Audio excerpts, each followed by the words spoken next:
التدبر والتدبير والنفع والانتفاع والعبادة والاستفادة والعلم على نفسه بكتاب الله تعالى وسنة رسوله صلى الله عليه وسلم والدعاء إلى الهدى والدلالة على الخير الابتغاء والابتلاء بقربه وثوابه سبحانه وتعالى ومن مشايخنا بصالحهم ليدعو الله لدنيا دنياهم أعمالا بأعمالهم وإضرارا بإضرارهم إنه ولي ذلك والقادر عليه.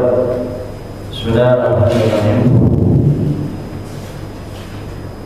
قال الإمام الشيخ المصنف رحمه الله تعالى ونفعنا به وبعلومه بدارين آمين من قال بإذن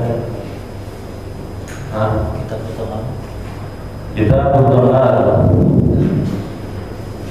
المياه التي يجوز التطهير بها سبع مياه: ماء السماء وماء البحر وماء النهر وماء البئر وماء العين وماء الثلج وماء البر.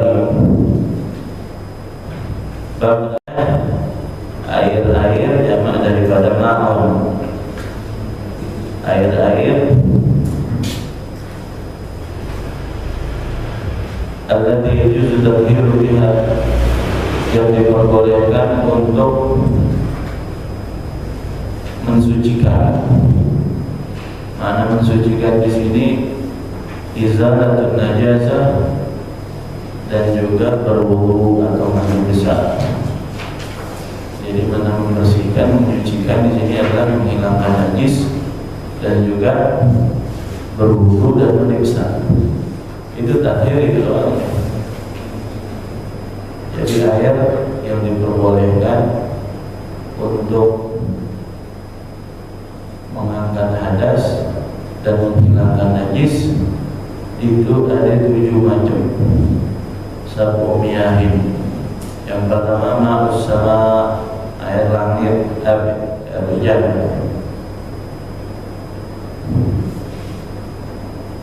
Wa ma'ul bahari, dan air laut. Wa ma'un nahari, air sungai. Wa ma'ul bikri, air sumur. Wa ma'ul aini, mata air. Wa ma'ul thalji, salju. Wa ma'ul bari, kalau kita bilangnya kita tahu nggak hujan es batu apa namanya batu kristal, tapi itu pernah tuh. Jadi hujannya bunyi kayak sambitin pakai batu dari atas tutup. Emang dia berbentuk seperti es batu seperti namanya ma'ul bari.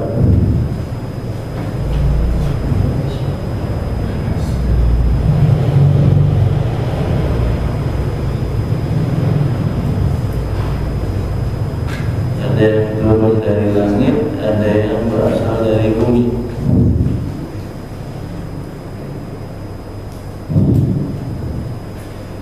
Makanya doanya orang, karena adem itu atau dingin itu identik sama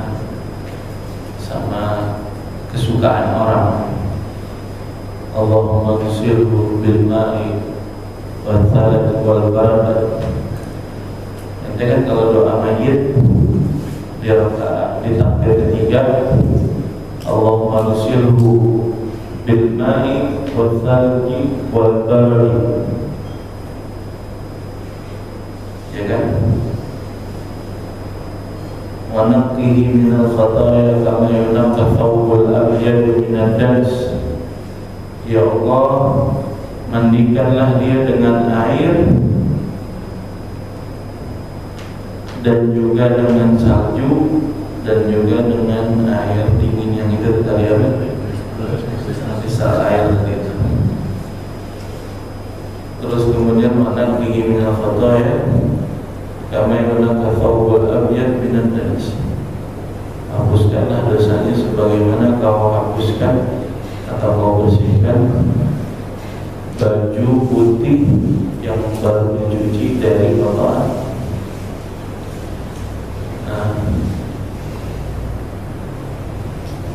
Jadi banyak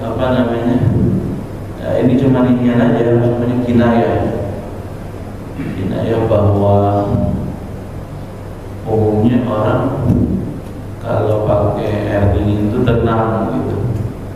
Aslinya mah kalau lihat masih hidup mandi pakai air es kira-kira gigil. Nanti cuman itu kinayah bahwasanya dingin apa panas itu dingin itu jauh daripada makna api neraka, jauh dari mana azab.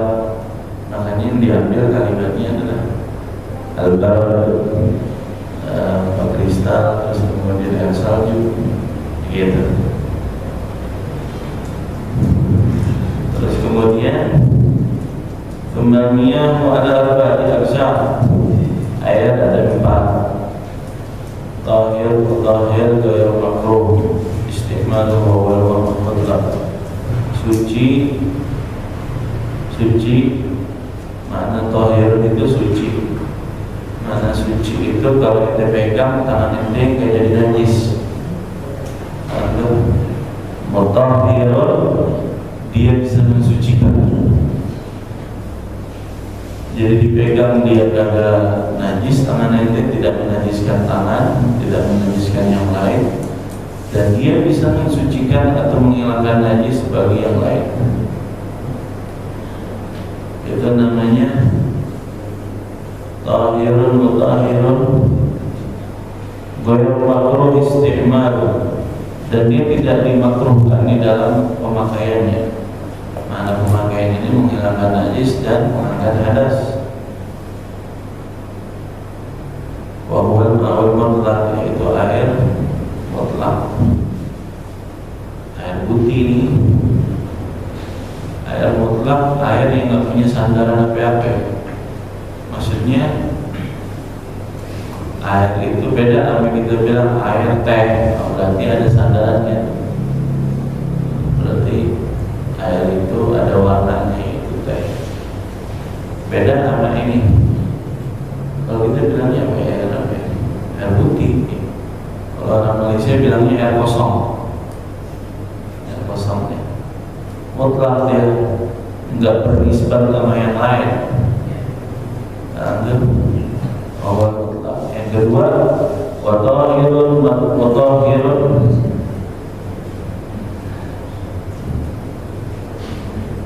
atau boleh bacanya watahirin makruh isti'mal. Dia suci, dipegang nggak bikin tangan kita najis. Mutahhir, dia bisa mensucikan dan menghilangkan najis. Tapi dia yang ketiga makruh pemakaiannya. Masalah najisnya sudah terangkat alias sudah suci, sudah. Kalau dipakai buat wudunya sah. Dipakai buat mandi junub sah. Tapi dia makruh. Dia hukumnya makruh dipakainya. Kenapa? Wa huwal ma'ul musyammash, yaitu air musyammash. Ntar kita bahasnya apa itu air musyammash. Ada nggak ya? Yang jelas ini, kalau di kita udah agak ada air musyammash. Lalu syarat pertama air musyammash, air yang terkena sinar matahari, itu namanya air musyammash. Dibilang air musyammash makruh karena dia bisa mengakibatkan kepada yang lain itu penyakit, karena ada efeknya di kulit, bisa gatal, bisa penyakit. Jadi syaratnya air musyammash yang pertama, dia air terkena sinar matahari secara langsung, dan dia berada di dalam wajah bencana, tempat bukan perak dan bukan emas, kayak besi, kayak kuningan, apalagi plastik. enggak, kalau plastik enggak. Sifatnya besi, logam itu baru dinamakan air musyammas. Jadi kalau Tuhan kita yang itu enggak, dan dia terkena langsung ke matahari. Tapi kalau tutup enggak. Musim panas, di musim panas bukan di musim dingin, air yang terkena sinar matahari langsung. Di musim panas wadahnya adalah logam. Yang keempat itu, kalau kita apa ya namanya, di tempat yang umumnya cuacanya panas seperti Makkah, Madinah, Yaman, Hadramaut, iklimnya panas. Jadi kalau di sini Indonesia enggak tropis gitu. Jadi nggak bisa musyammas, salah tempat. Nah, ini dipakainya bakal wudhu atau angkat hadas atau menghilangkan najis. Ini baru yang dikatakan ma'ul musyammas. Kalau salah satu dari syarat yang tadi Anda sebutin kagak ada, berarti airnya bukan air musyammas. Jadi ente ke atas, maksudnya lagi hiking naik gunung, nemu air di apa namanya gentong apa gitu, atau ada sungai, atau ada danau,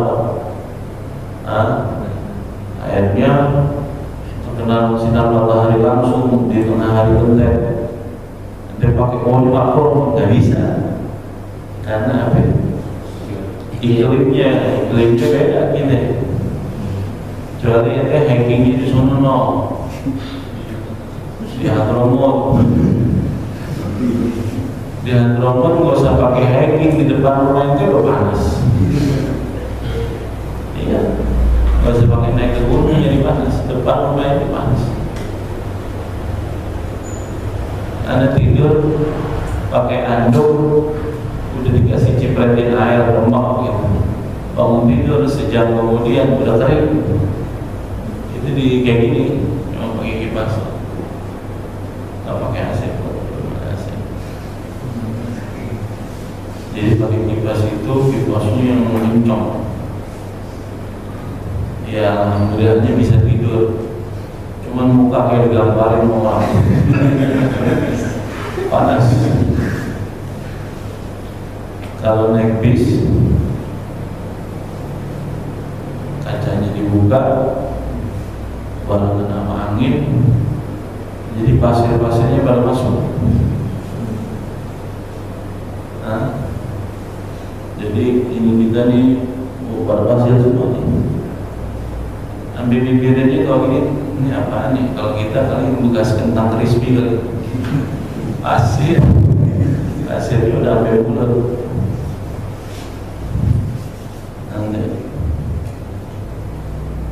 Tapi sekarang udah pakai AC, udah nikmat ya. Nah, ketiga, tahirun ghairu mutahhirin. Ini suci, yang terpegang agak bikin najis tangan ente. Tapi dia ghairu mutahhirin, dia nggak bisa mensucikan yang lain.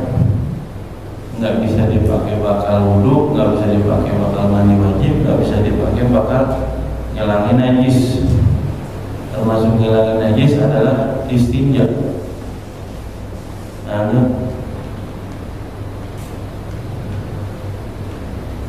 Wahwal ma'ul musta'mal, yaitu air yang musta'mal, air second. Musta'mal itu second. Kalau second kan bekas. Di kota Bekasi kota second, karena kan bekas. Jadi kota Bekasi namanya kota musta'mal karena dia bekas. Karena Jadi air mustamal itu hukumnya tidak boleh dipakai untuk bersuci. Kenapa dia dikatakan air mustamal nih? Ente nggak usah puyeng-puyeng definisi air mustamal. Nggak semua air yang terkena ente langsung jadi mustamal, enggak. Nih, dengerin. Air mustamal itu air yang pernah dipakai bakal wudu atau menghilangkan hadas. Air yang pernah dipakai bakal basuhan mandi wajib. Itu yang keluar dari anggota tubuh namanya air mustamal. Dan itu pada basuhan yang pertama. Ente wudu basuhannya berapa kali? Yang pertama ini yang rukun, yang dikatakan menghilangkan hadas dari wudu itu hadas kecil, itu basuhan yang pertama. Jadi kalau ente basuh muka, basuhan yang pertama, ini yang keluar dari dagu ente, ini semuanya namanya ma'ul musta'mal. Gak boleh dipakai bakal wudu lagi, gak boleh dipakai bakal ngilangin najis. Tapi basuhan yang kedua, yang ketiga, ini bukan musta'mal. Karena definisinya air musta'mal adalah air yang dipakai setelah basuhan hadas atau basuhan hilangin najis. Basuhan hadas di dalam wudu basuhan yang pertama. Basuhan yang kedua dan yang ketiga sunnah. Amin. Begitu juga tangan, basuhan yang pertama yang meratakan air ke seluruh permukaan kulit, ini nih air pertama yang lewatin permukaan kulit, ini dia jadi musta'mal. Yang kedua dan yang ketiga tidak. Artinya apa? Kalau ente kumpulin air yang kedua dan ketiga dari setiap basuhan tersebut, warnanya masih tetap sama seperti air mutlak, maka boleh dipakai bekal wudu. Kalian yang mengirit air. Terus kemudian mandi wajib juga begitu. Basuhan yang pertama itu air musta'mal. Tapi kalau basuhan yang kedua, 3, 4 itu tidak musta'mal. Dengan syarat apa tadi? Pertama basuhan yang pertama, yang kedua warna, bau dan rasanya tidak berubah. Kecuali basuhan keduanya dagingnya juga masih ngikut. Betulan kerja di montir, basuh tangan, oli-olinya aja masih ngikut. Nah ini masih udah musta'mal. Dan syaratnya ente wudu di basuhan pertama yang itu masih dianggap basuhan pertama, itu warna yang masuk airnya sama air yang keluar syaratnya sudah sama. Kalau warnanya airnya masuk sama yang keluar sudah beda, walaupun udah basuhan kedua tetap masih dianggap belum mengangkat hadas. Artinya apa? Ente, tangan ente masih ada lotionnya, masih ada olinya.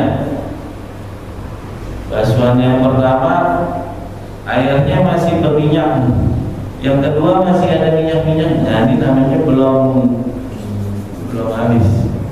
Ini masih ada sesuatu yang merubah air. Makanya itu belum ente wudu, ente cuci tangan dulu pakai sabun. Kalau muka ente kotor, cuci dulu tuh. Jadi sekiranya pas basuhan habis pertama, kedua, ketiganya udah kayak ada apa namanya musta'mal.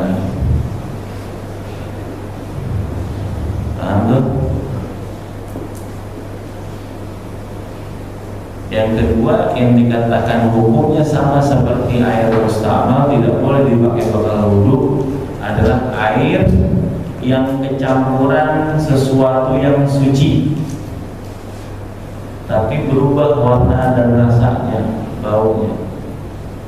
Air itu suci, tahu kan suci tadi apa? Dipegang nih, air itu agak bikin tangannya najis, itu namanya air suci. Air itu kecampur sama sesuatu yang suci sehingga berubah. Nah itu hukumnya namanya air yang berubah. Hukumnya sama seperti air musta'mal. Bukan air musta'mal ya. Air musta'mal tadi definisinya apa? Air yang dipakai setelah wudu atau mandi atau ngilangin najis. Mana ngilangin najis udah selesai dari najisnya ya. Najisnya udah kangkar, udah basuhan. Nah, air setelahnya itu namanya air yang dipakai bakal ngilangin najis. Kalau air yang langsung pertama kali datang dan najisnya masih ada, itu bukan najis, sudah jelas hanya najis. Tapi air yang setelahnya, setelah najisnya sudah tidak ada, ini namanya airnya musta'mal. Contohnya misalnya ini ubin, ada najisnya, ente keringin dulu, ente siram, atau ente ambil pakai spon, isi air, sponnya bersih, tidak bercampur dengan sabun, ente tarik begini, ini keadaan airnya ini muat, sponnya bersih lagi, seolah ente isi air dalam spon itu. Terus apa yang kedua? Ini musta'mal. Ada ya, cara bersih najis begitu. Terus contohnya misalnya apa? Air kecampur sabun, air kecampur sampo, air kecampur odol, warnanya berubah. Itu namanya air yang pencampuran benda suci. Hukumnya sama seperti musta'mal. Paham ya? Cuma tangan ente bersih, ada ember yang dicemplungin tangan ente aja begini, kagak jadi musta'mal. Lah emang ente nyempurinnya tadi buat wudu? Enggak. Buat mandi? Enggak. Emang pas habis ente masuk itu warna airnya jadi langsung berubah? Enggak, tangan ente bersih. Berarti ini belum jadi musta'mal. Paham tuh? Paham ya? Begitu juga ente wudu, ente mandi. Di sini ada ember yang udah berisi air. Kecipratan setitik dua titik ente lihat, tapi nggak berubah warnanya. Apa? Kayak jadi musta'mal. Oh, ente wudu sih.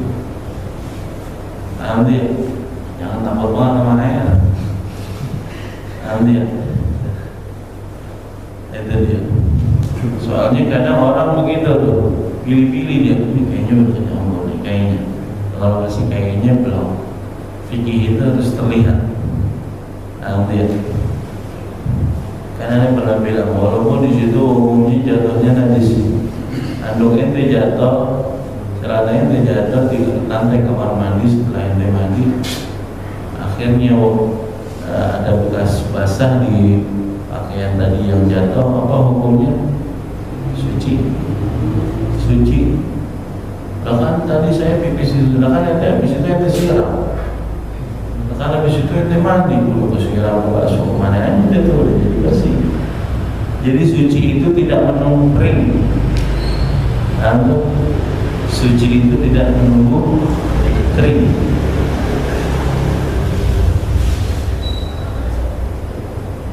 Yang terakhir,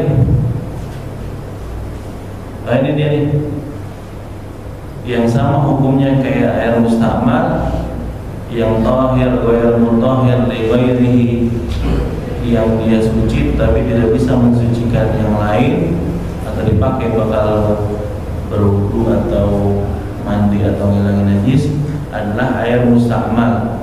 Wa huwal ma'ul musta'mal, dan juga air yang enggak boleh dipakai untuk wudu. Wal mutaghayyir bima khalatahu minat tahirat, dan air yang kecampur dengan sesuatu yang suci. Ada air putih, ada air ember, kecipratan sabun, ya enggak? Hukumnya apa itu? Air yang terkena sabun tadi, yang udah sampai akhirnya berubah sehingga ada busanya, sehingga ada wanginya. Nah ini namanya hukumnya seperti air musta'mal. Nah, ini bisa jadi suci lagi nggak? Bisa. Yang kejatuhan najis saja bisa jadi suci. Bagaimana bisa sucinya? Kita saksikan pada sesi yang berikutnya.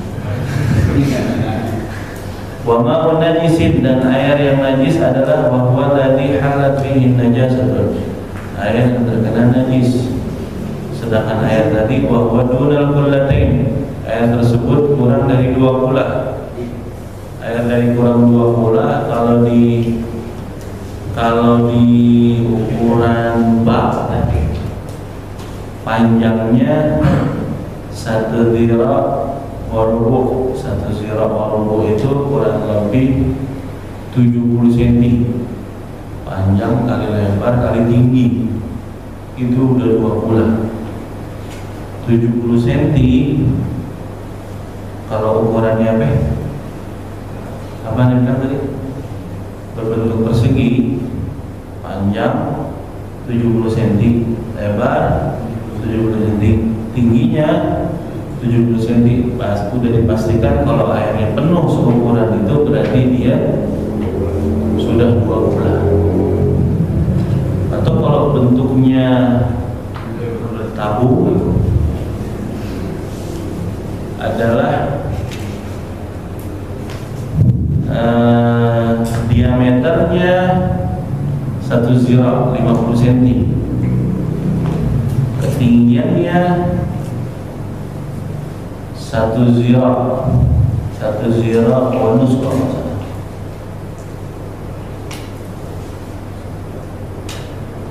Ini disebut di sini 1 zira' onus, kurang lebih taruhlah 100 cm. 100 cm. Kalau misalnya semeter, diameternya berapa? 50 cm. Sudah dipastikan air tersebut 2 kula. Jadi kalau lebih, ya lebih dari 2 kula.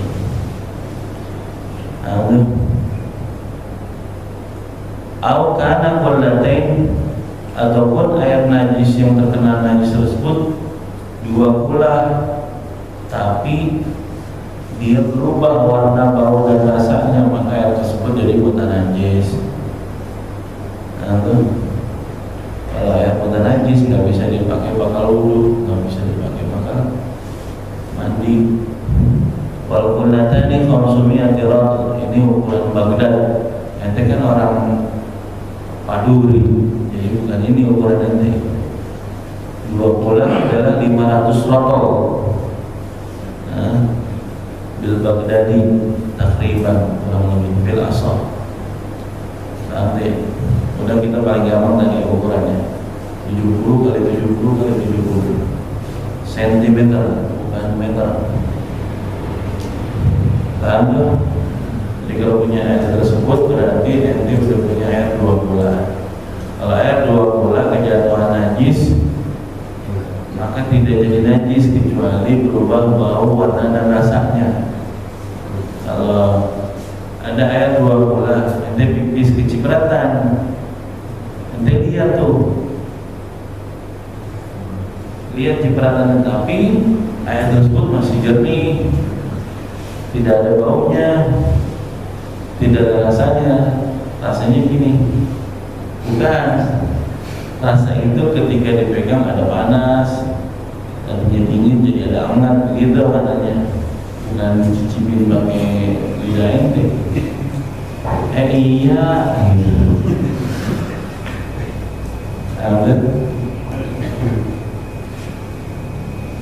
Kalau nggak berubah bahwa rasanya tidak najis. Tapi kalau kurang dari 2 kula kejatuhan najis, walaupun nggak berubah bahwa dan rasanya, langsung hukumnya najis. Makanya kalau banyak enak, najis aja bisa keangkat. Begitu juga majelis kalau banyak, insya Allah tambah ampunan, tambah rahmat. Gitu. Sholat juga begitu. Kalau sholat sendiri ditanya ini juga sendiri. Tapi kalau misalnya sholatnya berjamaah, enak udah. Tolong ditanya yang lain. Enggak. Itu dia. Asal nggak semuanya dari imam sampai makmum, belakang orang bodoh semua, jangan. Ya pasti kan dalam sholat berjamaah ada yang alim, ada yang enggak. ada yang kecampur, ada yang samar-samar. Nah itu terangkat insyaallah. Faslun wa juludul maitati tadhuru bittibaq illa jidul kalbi wal khinzir.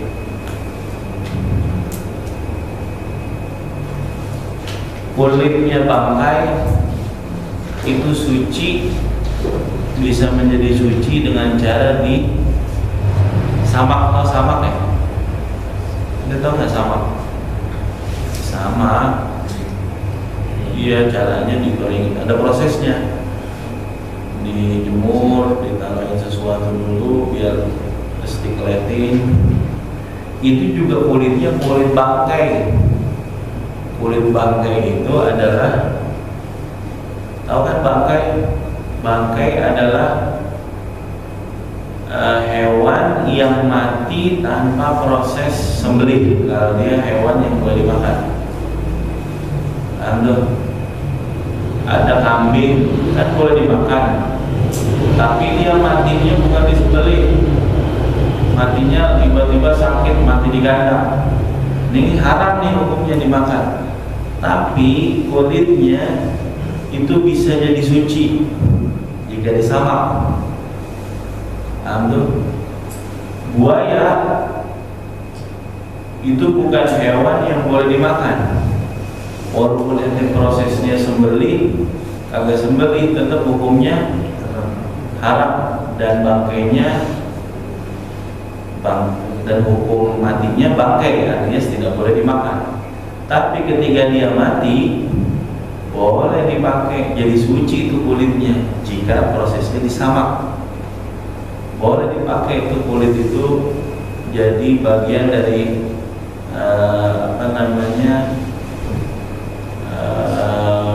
fashion kita, maksudnya mau dijadiin peci, menjadiin sepatu dan yang dipakai untuk sholat itu tidak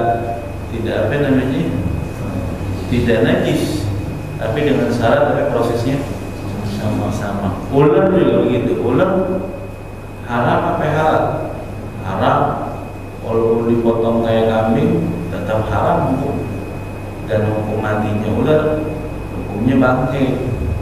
Najis kalau dipegang kalau dia udah mati. Tapi bisa disucikan kulitnya dengan cara disamak. Nanti gajah juga begitu. Kali ada yang mau samak gajah, mau Daniel, kulitnya masya Allah. Nah, itu dia. Nanti semuanya hewan yang tadi yang disebutin boleh disamak kecuali dua, al-kalb wal khinzir, yaitu apa namanya, anjing dan babi. Wa ma tawalada minhuma, dan juga yang peranakan dari salah satu dari keduanya, atau min ahadima, atau dari salah satunya. Anjing kawin sama anjing, atau anjing kawin sama babi, anaknya hukumnya sama, najis juga dan tidak bisa disamak kulitnya. Anjing kawin sama apa kira-kira yang suci? Kucing atau kambing, tetap hukumnya adalah hukum anjing. Awalnya najis tapi bisa jadi suci dengan cara disamak. Jadi proses samak itu kenapa bisa jadi suci? Jadi begini. Kalau bagian luarnya ente siram juga langsung jadi suci udah. Ini yang bicaranya di dalamnya, bagian dalamnya yang kulitnya itu nempel sama daging-daging yang kecil. Nah itu masih ada bagian sisa dalam daging itu. Ini namanya dinamakan samak. Kudu ditaruhin dulu tuh. Ada modelnya kayak mohon maaf kotorannya burung dara, kotorannya burung itu bisa sifatnya mengangkat kulit-kulit yang masih nempel di bagian dalam kulit tadi tuh, bangkai hewan tadi. Ketika udah dijemur prosesnya begitu, udah lama angkat, dibersihkan, dijemur lagi, dikeringin, baru digoreng, itu bisa keangkat ya. Nah ketika sudah disiram, udah suci, nantinya udah muatan najis nih, disucikan, baru jadi suci. Nanti ya. Tapi kalau langsung dari itu, langsung dijemur, kemudian langsung disiram aja kagak cukup. Karena kenapa? Masih ada yang bikin najis itu apa itu? Bagian sisa-sisa daging yang masih nempel di bagian dalam kulit bangkai tadi. Wa admul maitati wa ruha, dan tulangnya bangkai serta rambutnya juga hukumnya najis. Najis illal adami, kecuali Bani Adam.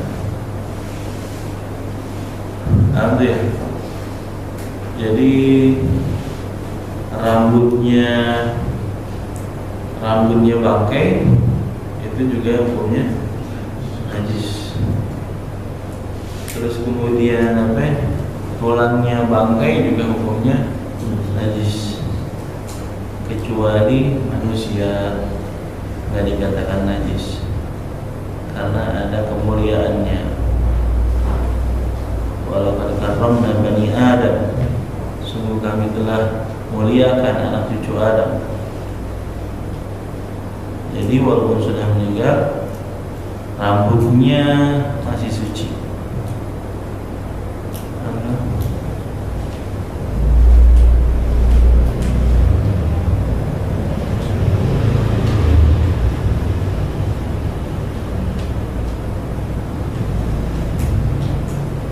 Allahu a'lam.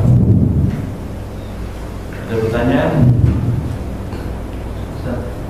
Kalau seandainya kita lagi buang air kecil, kencing gitu, kan kita kadang was-was tuh kena celana apa enggak ya, cipratannya gitu. Itu kita baiknya itu gimana?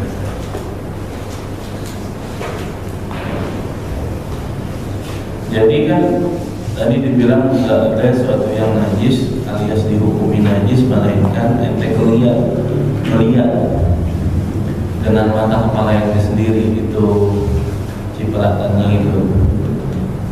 Tapi kalau kagak ngelihat, maka hukumnya tidak menjadi najis. Paham ya?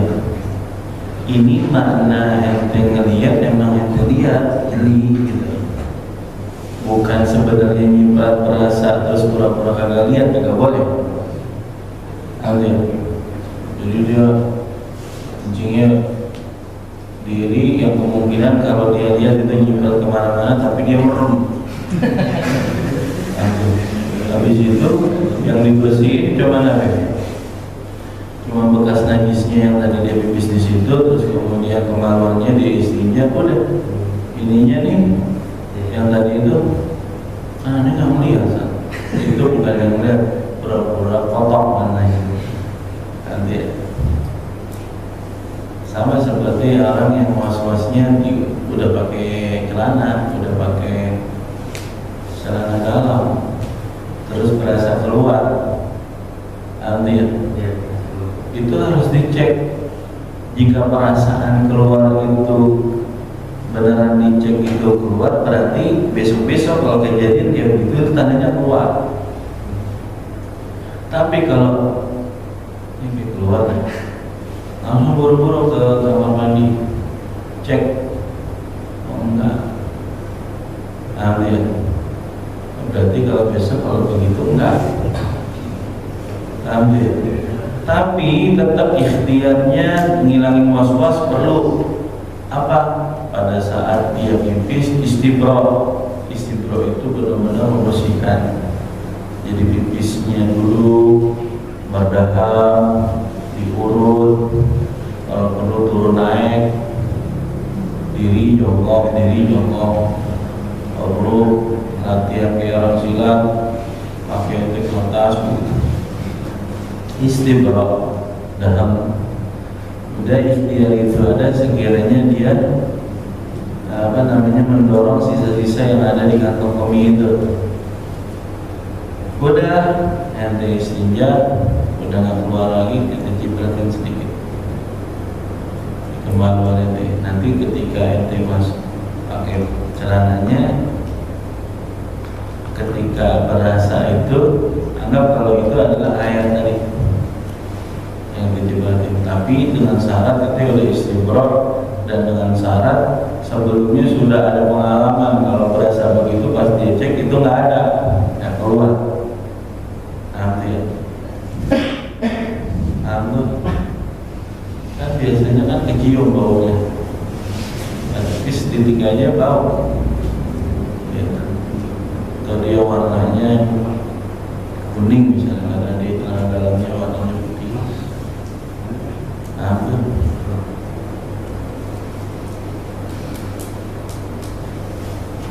Banyakkan umat diazab karena tidak bersih di dalam istinja. Malam Nabi sallallahu alaihi wasallam di Gabrain. Nabi sallallahu alaihi wasallam melewati dua kuburan. Kuburan ini nangis jerit-jerit minta tolong. Nabi dengar, tapi yang lain kagak. Karena Nabi punya pendengarannya yasma'u ila sawit tiba kita, kata mulut tiba begitu. Nabi pendengarannya bisa goresan kolam penentu takdir juga kedengaran. Nabi di dunia lihat kolam ini kedengaran. Jangankan masih yang dekat, yang kuburan tadi, yang di sana aja kedengaran. Basaruhu ila sabi tiba kita, pandangannya beliau di bawah, di langit, di mana, di bumi, dia bisa melihat tujuh lapisan. Sallallahu alaihi wasallam. Maka Nabi sallallahu alaihi wasallam di Gabrain, Nabi melewati dua kuburan yang lagi disiksa, yang minta tolong. Terus kemudian Nabi Muhammad sallallahu alaihi wasallam menceritakan amma ahadihima, adapun salah satu dari keduanya dulu dia tidak bersih di dalam istinja. Karena tidak bersih dalam istinja, dia bawa najis di dalam wudu dan sholatnya, sehingga sholatnya tidak sah. Kalau tidak sah, berarti dia tidak menunaikan sholat itu. Jadi dia bawa dosa meninggalkan sholat. Bukan dia tinggal sholat, dia sholat, cuma sholatnya bawa najis. Berasal dari mana? Dari istinja, yang gak benar. Kemudian ceritanya Nabi ngambil jari dan nakal, batang ini yang masih basah, ini jadi dari bahwasanya selagi masih hidup, masih segar, dia akan istighfar. Bukan berarti tanaman dibanyakin tanaman, kuburan dibanyakin tanaman doang, dari ziarah-ziarah. Enggak, istighfarnya, tasbihnya ini tuh bermanfaat, apalagi dari makhluk hidup, dari manusia, apalagi istighfar dan tasbihnya anaknya sendiri, saudaranya sendiri, lebih afdal jauh daripada hanya sekedar bunga yang tak. Anak kita ada aja alasannya, ntar aja dan ziarahnya, aneh nggak mau bunga. Yang salahnya lagi, dia nggak mau bunga, dia pakai air pompa, air bunga. Kan tadi maknanya adalah bunganya, daun hijaunya atau daun segernya yang masih dia bertasbih. Kalau udah bentuknya sarinya kembang, mau kagak ada apa-apanya udah. Iya nggak? Paham nggak maksudnya? Apalagi kita kasih minyak wangi, nggak bisa. Langsung aja setelah kasih situ. Ya. Jadi bukan dari wanginya, bukan dari sari kembangnya atau air kembangnya, bukan. Tapi dari yang hidupnya tadi itu. Jadi kembang apapun walaupun gak wangi, jadi ranting apapun kalau masih basah, mesti istighfar. Nanti asal nanti jangan taruh aja lepas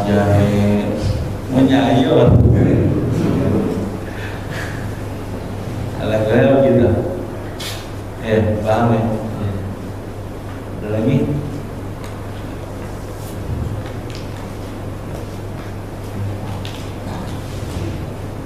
Ada kita baca doa Al-Fatihah berkumpul tamu Bismillahirrahmanirrahim. Hadratin Nabi Al-Fatihah.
Allah bi kulli suri bil Mustafa